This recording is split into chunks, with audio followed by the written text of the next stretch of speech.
Morning everyone, welcome to another Compliance Over Coffee on a beautiful Thursday morning. I hope you've had a great week so far and a lot of sunshine.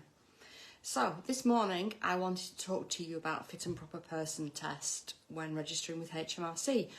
This question raised its head a few days ago and I thought I would cover it again because advice was being given in a Facebook group that as a sourcing agent you had to complete the fit and proper person test. Now originally when HMRC took over money laundering supervision that was the case, you had to do, but they changed their minds about 18 months ago I think now, and estate agency businesses no longer have to complete the fit and proper person test. And in order for you to understand this, you have to do what I've been saying all along, and that is understand the process. So there are guides on HMRC site as to who the fit and proper person test is for, and it's for money provision services and all sorts of weird and wonderful things like trusts. But estate agents don't have to do the fit and proper person test, so please don't pay for it because they will gladly take your money and you might not get it back. So the fit and proper person test is not a thing anymore with HMRC, not for the estate agency sector anyway. You don't have to do that. The other thing what I wanted to mention was co-sourcing has risen its head again, as it always does. And the statement is still, no, you cannot co-source unless you are fully compliant.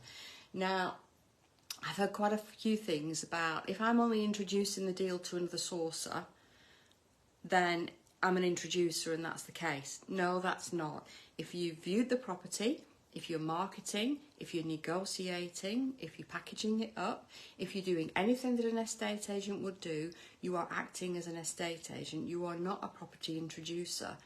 A property introducer is someone who just has someone who is interested in selling the property or buying a property.